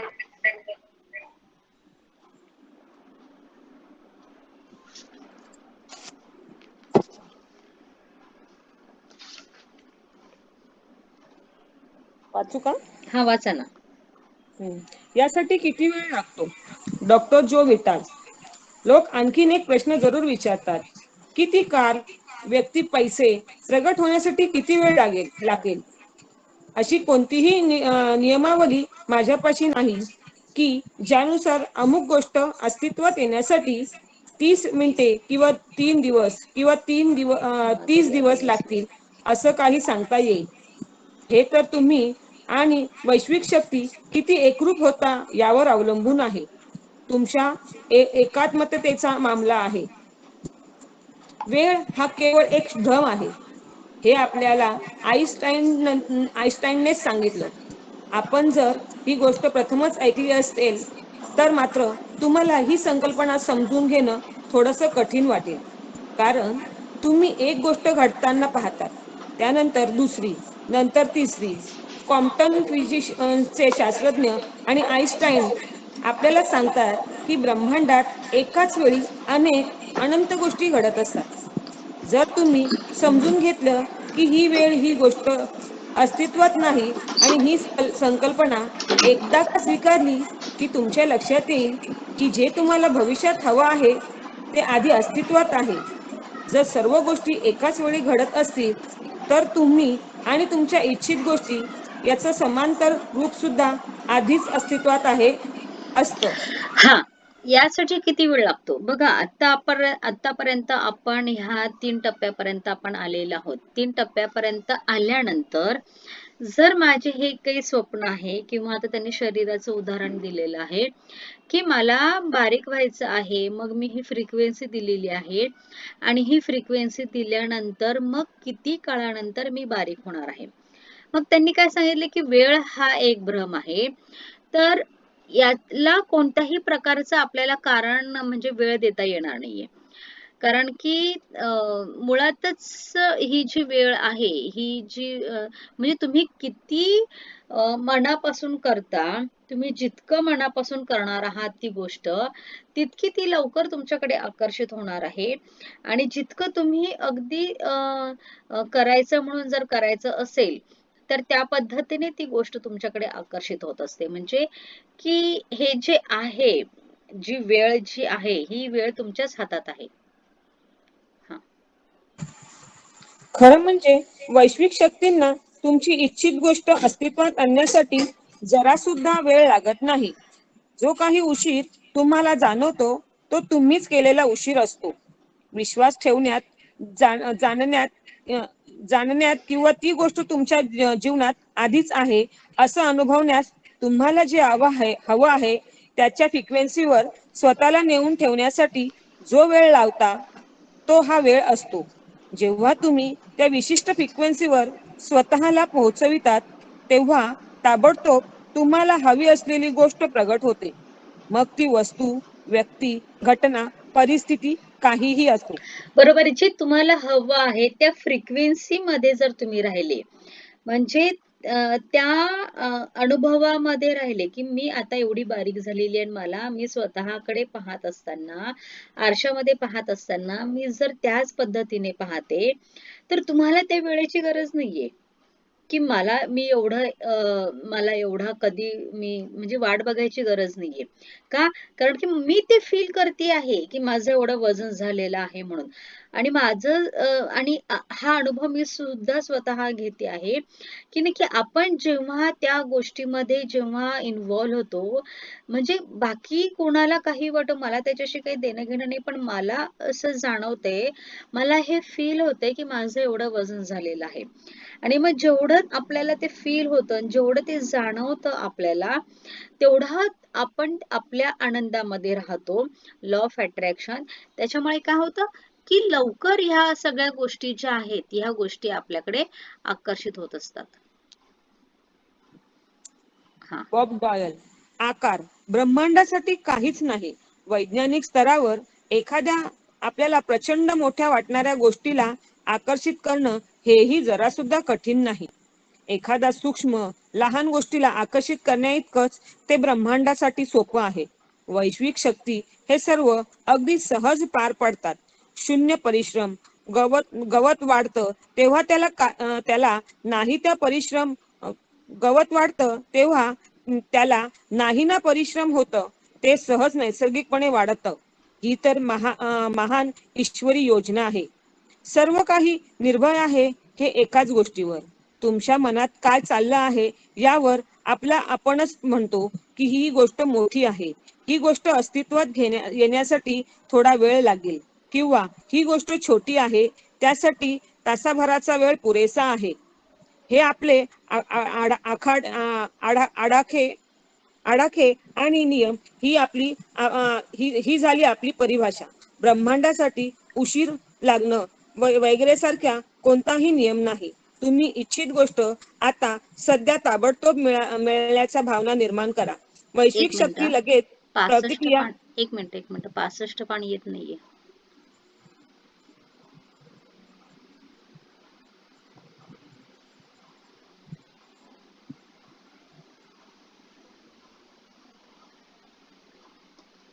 सदुसष्ट येते हे, एक मिनिट.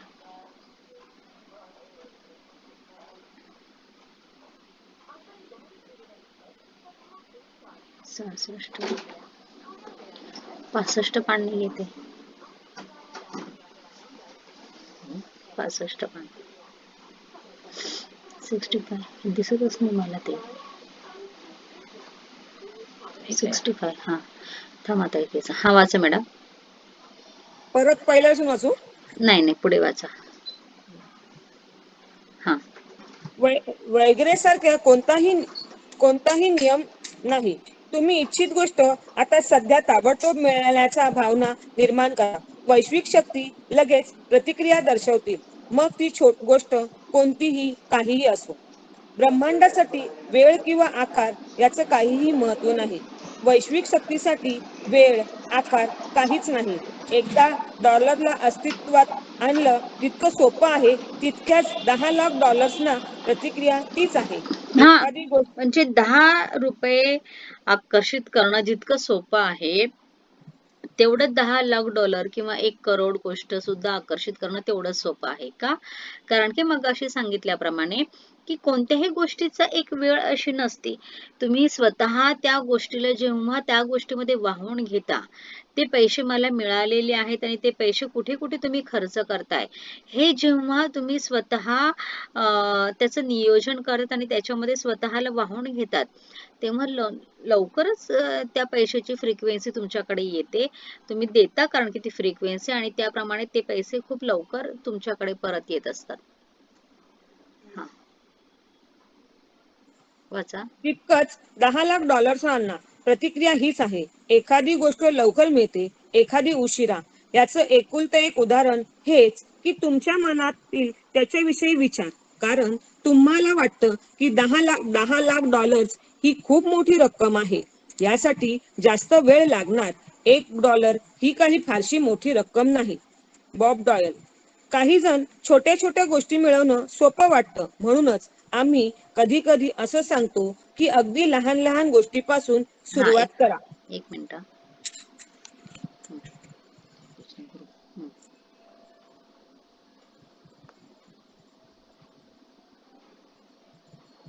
हा, हा वाचा. उदाहरणार्थ, 1 कप कॉफी पासून आज 1 कप कॉफी आकर्षित करण्याची भावना, इच्छा मनात ठेवा. Bob Procter. एखाद्या जुन्या मित्राशी आपण गप्पा मारतो आहोत असं चित्र मनात आणा. असा मित्र ज्याला तुम्ही खूप दिवसात पाहिलं नाही किंवा भेटलाही नाही. पहा, कुणी ना कुणी तुमच्याशी त्या मित्राबद्दल बोलू लागेल. तुम्हाला त्या मित्राची खबरबात मिळेल. कदाचित तो तो तो मित्रच तुम्हाला फोन करील किंवा त्या मित्राचं पत्र चिठ्ठी तुम्हाला मिळेल. बघा, बऱ्याच वेळेस असं होतं की नाही की आपल्याला एखाद्या व्यक्तीची आठवण येते आणि आपल्याला असं वाटतं की नाही की आपण त्या व्यक्तीशी बोलतोय अगदी, असं आपल्याला जाणवतं. आणि खरोखर काही काळानंतर म्हणजे येत्या 1-2 दिवसामध्ये बरोबर आपल्या त्या मित्राचा फोन येतो किंवा मेसेज येतो आपल्याला.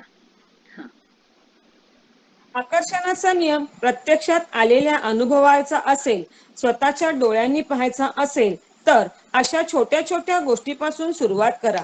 मी तुम्हाला एका तरुणाची कथा सांगतो, ज्याचं नेमकं हेच ज्याने नेमकं हेच केलं. त्यानं द सिक्रेट फिल्म पाहिली आणि एखाद्या छोट्या गोष्टीपासून सुरू करण्याचा निर्णय घेतला. त्यानं आपल्या मनोचक्षुनी एक आगळं वेगळं पीस पाहिलं. कुणा पक्षाचं विशिष्ट खुणा नक्षी असलेलं पीस. या विशेष खुणांमुळे ते मिळालंच तर निशंकपणे समजायला हरकत नाही की ते आकर्षणाच्या नियमामुळे त्याच्यापाशी आलेलं आहे. 2 दिवसांनी काय घडलं पहा.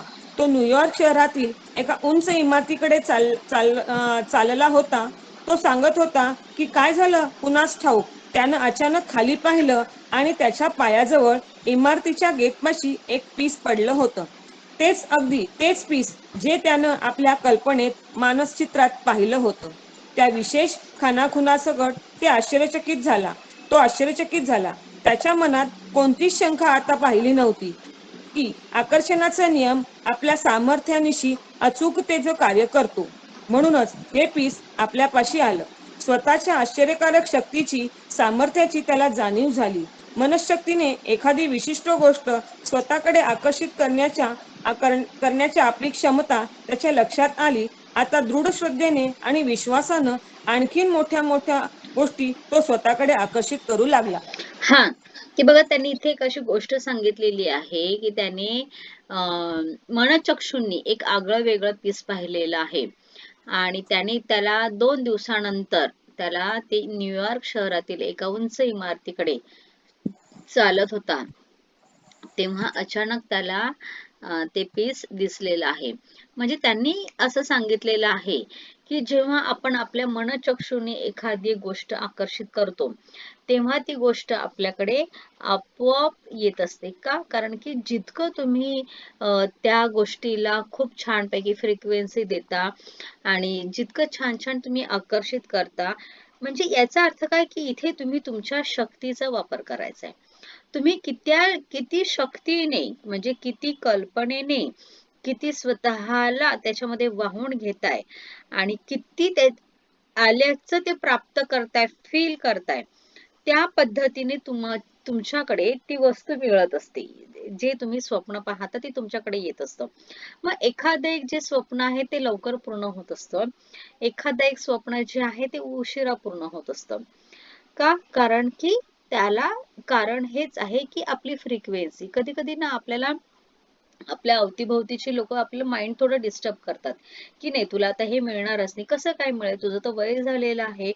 त्याच्यामुळे काय होतं की आपण थोडस to be not to be ह्या गोष्टीचा विचार करत असतो आणि त्याच्या कन्फ्युजनमुळे आपण ज्या फ्रिक्वेन्सी मध्ये जात असतो ती फ्रिक्वेन्सी कुठेतरी तुटल्यासारखी आपल्याला जाणवते.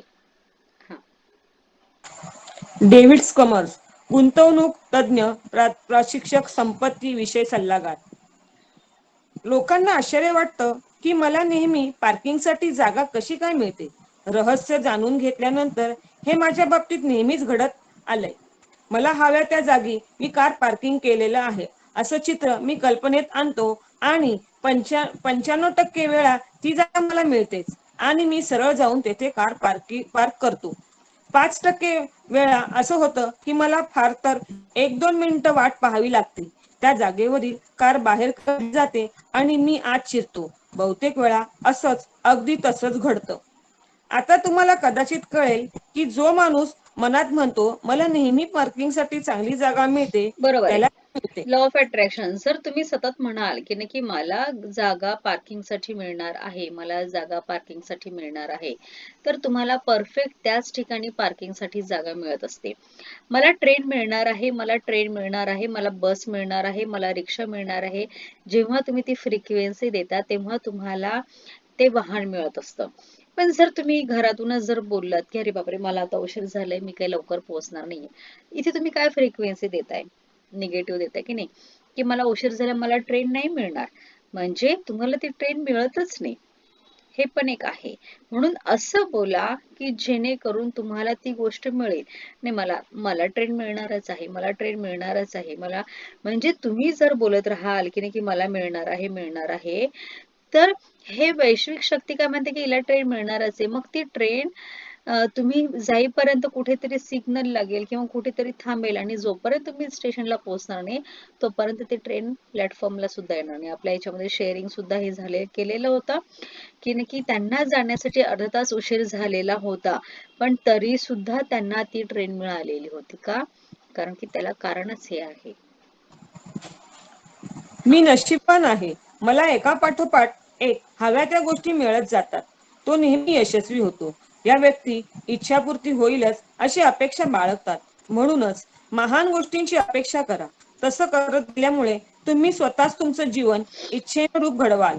तुम्हीच असाल तुमच्या जीवनाचे शिल्पकार. तुमच्या आजच्या दिवसाची योजना हा, आधीच बनवा. उद्या घेऊया आपण हे. धन्यवाद नीता मॅडम आणि ऋतुराजचे पप्पांचे खूप धन्यवाद. दोघांनी पण खूप छान वाचलेले आहे आणि आजचा भाग खूप छान झालेला आहे. धन्यवाद धन्यवाद धन्यवाद. कोणी शेअरिंग करत आहे का? कोणाला करायचे काही शेअरिंग? कोणाला काही बोलायचे? जर आपल्या इथे कोणाला काही बोलायचं असेल तर बोलू शकता.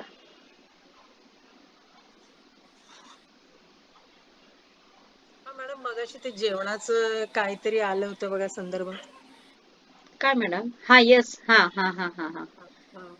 त्याच्यावरनं ना खूप आधी म्हणजे माझ्या वडिलांचे एक मित्र होते, हा असं म्हणजे भटजी बुवा. बरोबर. हा. तर ते असं त्यांना बरंच ज्ञान होतं त्याचं. तर हम्म तेव्हा ते आम्हाला एक असं बोलता बोलता सांगितलं होतं की तुम्ही लेडीज म्हणे चपात्या करता ना पोळ्या, हम्म. तेव्हा तुम्ही एकट्या असता आणि ती बरोबर. कृती तुमच्या इतकी अंगवळणी पडलेली असते हा. की तुम्हाला त्याच्याकडे लक्ष नाही द्यावं लागत. हो आणि हो, मग डोक्यात काहीही विचार येत असतात, खरी गोष्ट आहे. चांगले वाईट. आणि मग तुम्ही जो त्यावेळेला विचार करता ना तो तुमच्या अन्नामध्ये उतरत असतो येस, बरोबर आणि ते सगळं तुमच्या घरातले लोक खात असतात. बरोबर आहे. तर खरी म्हणून गोष्ट आहे. अशा वेळेला एक देवाचा जप म्हणा किंवा असं देवाचं काहीतरी म्हणत जा. काहीतरी. हा. हा. तर त्यांनी मला सांगितलं की हे म्हणत जा 2 ओळी की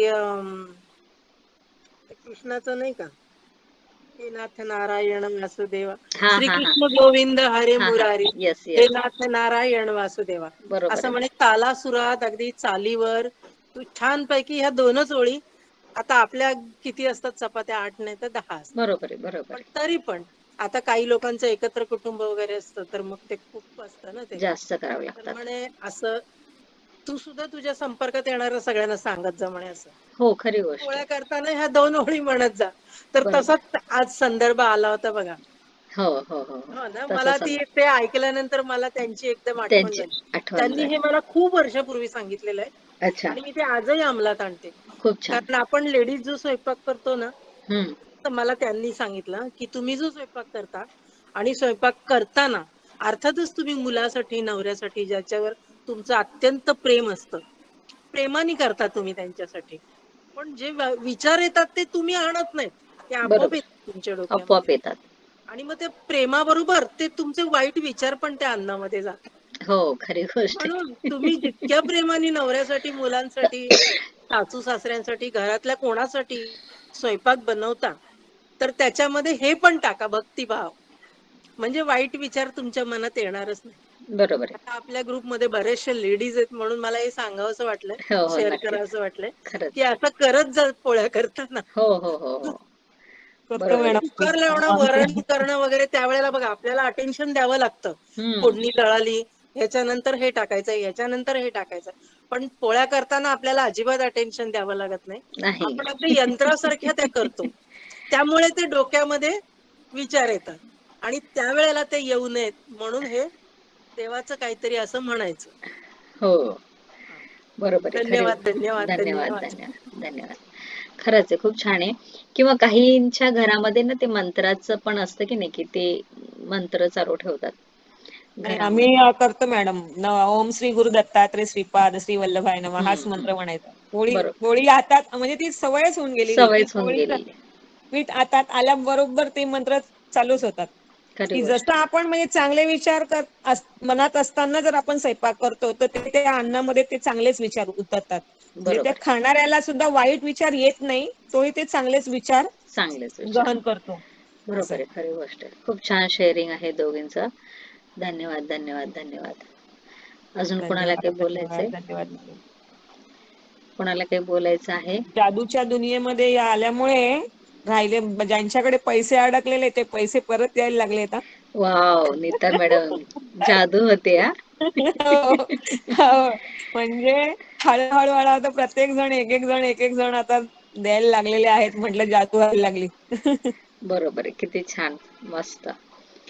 कारण जादूच्या की दुनियेत. जसं आता अश्विनी मॅडम म्हणतात की नाही की किस शिद्दत से आप करते हो ये ज्यादा इम्पॉर्टंट आहे. म्हणजे त्याचप्रमाणे तुम्ही तेवढ्या तन्मयतेने करताय ना मॅडम, तेवढं तन्मयतेने लिहिताय तुम्ही आणि एकरूप होऊन लिहिताय. मग जितकं तुम्ही एकरूप होऊन लिहिताय, नुसतं 5 ग्रॅटिट्यूड लिहून, 10 ग्रॅटिट्यूड लिहून आपलं आयुष्य नाही बदलता येत आपल्याला. मग ते आयुष्य कधी बदलतं? जेव्हा आपण खूप चांगल्या गोष्टी लिहितो, विचार करतो, सतत लिखाणामध्ये खूप वेळ आपण 1-1 तास जेव्हा लिहितो, जसं ज्योती घोगी मॅडमनी सांगितलं होतं आपल्याला, की नाही मॅडम मी हात दुखेपर्यंत लिहिते. बरं म्हणून तर त्यांच्या आयुष्यामध्ये एवढ्या छान जादू होत आहेत त्यांच्या आयुष्यामध्ये. त्याला कारणच हे, की एवढं लिहा, की नाही की सतत आणि एक गंमतच अशी आहे, की आपण एकदा लिहायला लागलो ना, की असं वाटतं थांबायचंच नाही. लिहितच राहावं. याच्याबद्दल लिहू, गावाचं त्याच्याबद्दल लिहू, वाटतं बरोबर. त्याच्याबद्दल लिहू. ही एक लिखाणाची एक मजा आहे. म्हणून कोणती गोष्ट करताना, सुरुवातीला आपल्याला कंटाळा येतो. सुरुवात करणं फार महत्वाचं आहे. खूप इम्पॉर्टंट आहे सुरुवात. एकदा सुरुवात झाली कोणत्या गोष्टीची, मग माणूस थांबत नाही.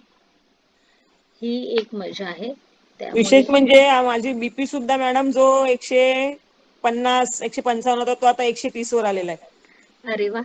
हो, म्हणजे आता मी परत चेकअपला गेलो, बोलवलं होतं डॉक्टरांनी. हा, तर 130 आला. मग डॉक्टर म्हणाले की आता बघू, अजून 15 एक दिवस अर्धीच गोळी घ्या.